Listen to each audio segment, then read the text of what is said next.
Leandro Leviste, nakipag-usap raw kay Yusek Cabral.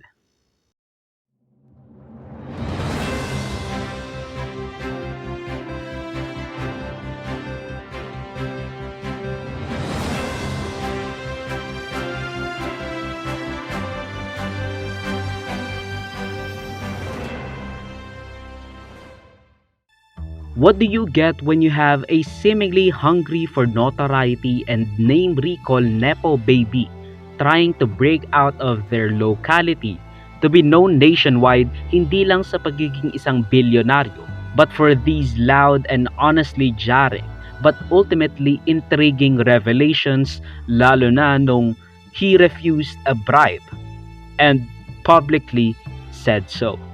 Ito po ay inabot ni DE at nakita po ng PNP sa isang supot na may kasamang resibo ng tatlong mga proyekto na nakakahalaga ng 104 million pesos, 3% of which is 3.1M. Kinompute talaga bilang initial na SOP para sa tatlong proyekto at meron pang isang contractor na sinabi sa akin ni DE ready na mag-withdraw ng 15 million pesos cash.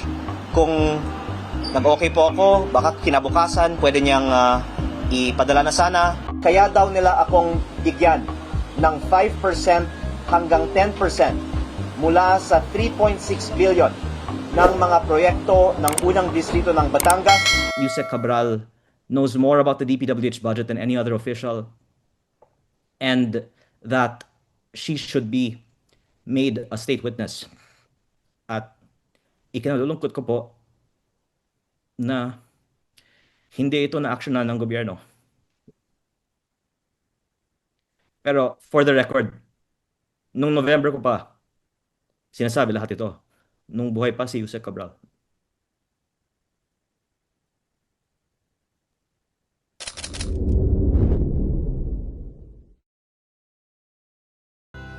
At least, in that case, Leviste is marginally better than Barzaga.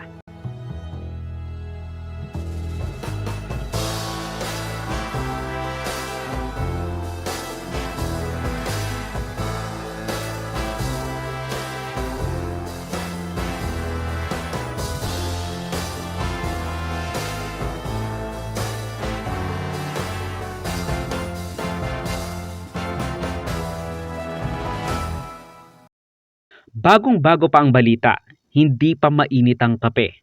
News flash.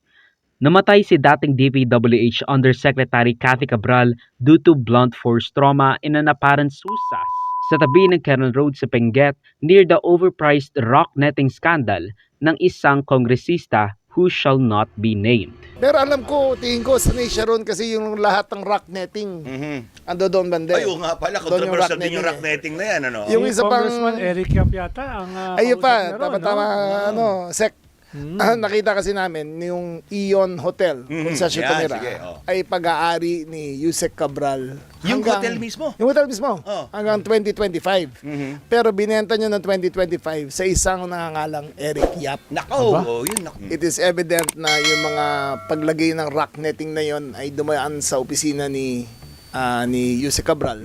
It is evident na ang supplier at contractor ng rock netting ay si Eric Yap. So somehow there is a relationship there.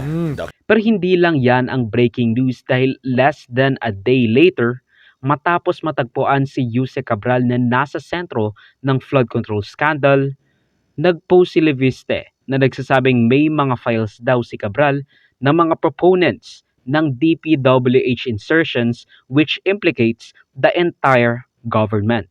Ayon kay Leviste, binigay sa kanya ito ni Cabral with the approval of DPWH Secretary Vince Dizon.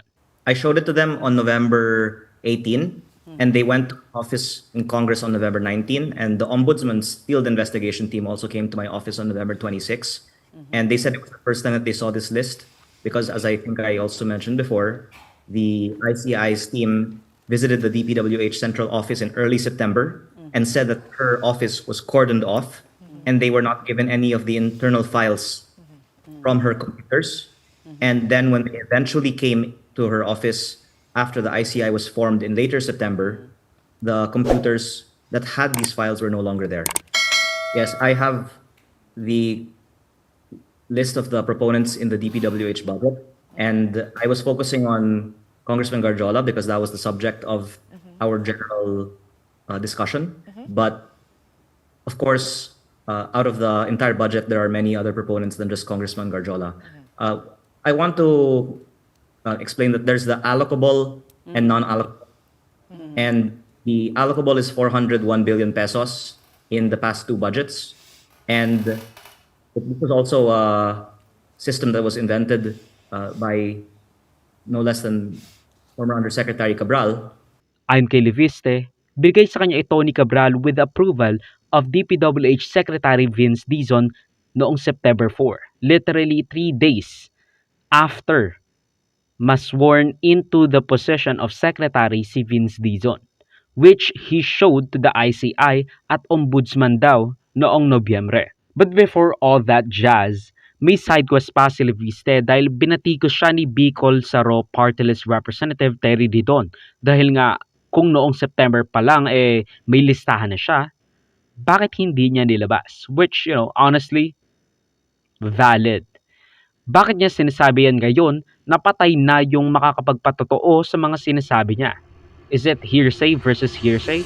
My question to him is, it has been several months since this supposed document had been provided to him. Why has he not disclosed it up until today? Hindi ba? Kasi binabanggit niya yun in the last couple of days na meron pong binigay na dokumento. Where is that list? And if that list is actually relevant to the flood control controversy, that list should have been disclosed in the soonest time. Hindi natin kailangan hintayin si Undersecretary Cabral po dito. Pero bumanat si Leviste. Ang sabi niya, dahil naghahanap si Ridon sa Bicol Party List daw, meron silang 150 million pesos na insertions sa budget ng gobyerno. Pero dahil siya ay nanawagan na isa publiko ko, pwede kong banggitin ang insertions niya. Ito po ay si Bicol Saro Party List Representative Terry Ridon. Si Bicol Saro Party List po ay may 150 million pesos road project insertion sa Pamplona at Pasacao, Camarines Sur. Ito pong dalawang line items, 75 million pesos each, were awarded to the same company, Bicol Gold Rock, at a winning price of 73.5 million pesos, which is 2% below the approved budget. And this same company, Bicol Gold Rock, has cornered the majority of projects like this in this area. But I'd like to remind the good gentleman from Batangas that Mr. Ridon assumed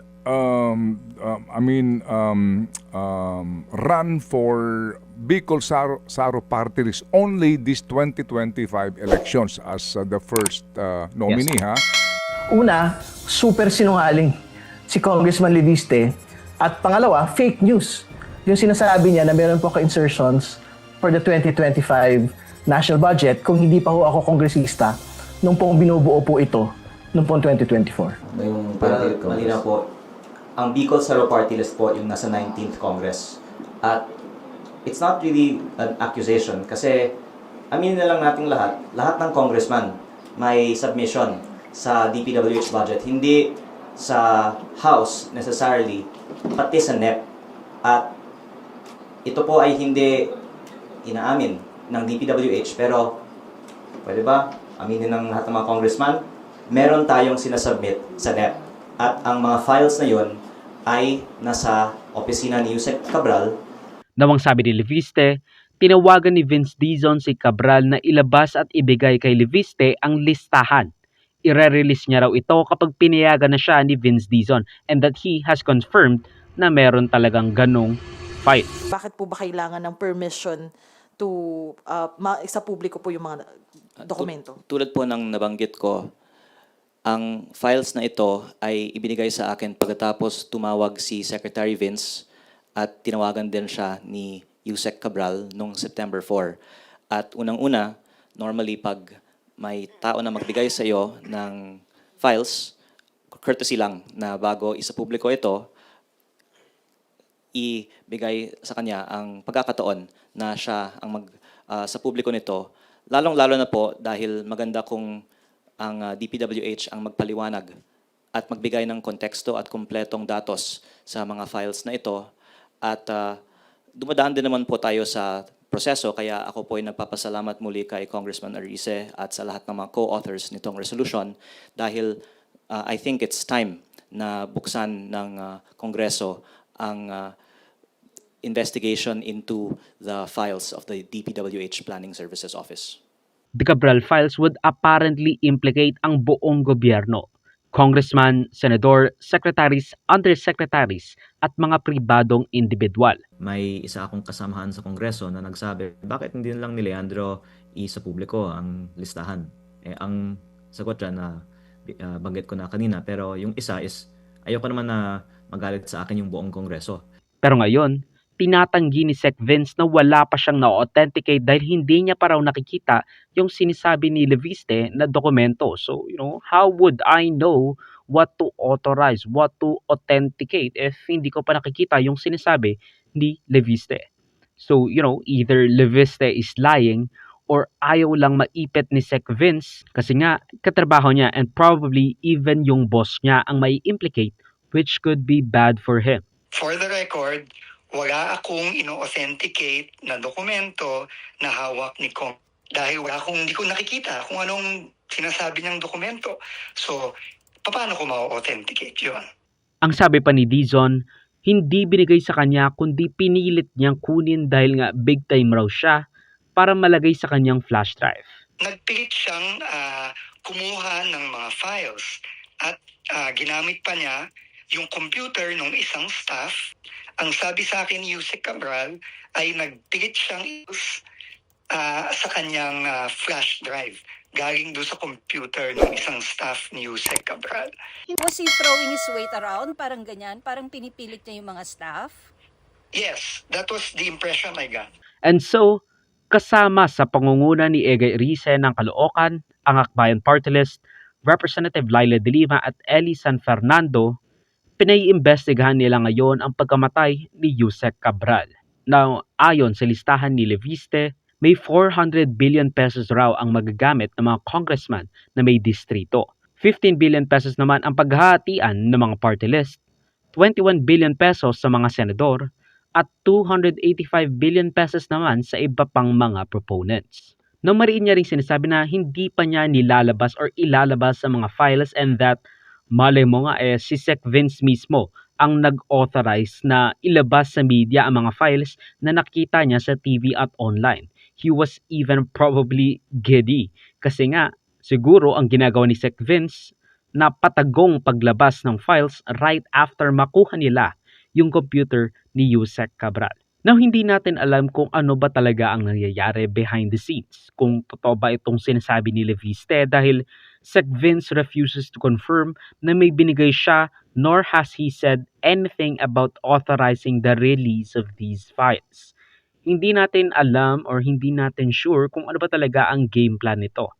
Ayaw lang ba maipit ni Sec Vince kaya dinedenay niya pero in the background maraming lumalabas na apparently tumutugma sa sinasabi ni Leviste. Kasi nga sinasabi ni Leviste, proof daw ng maraming mga nilalabas sa media na meron talagang files si Cabral.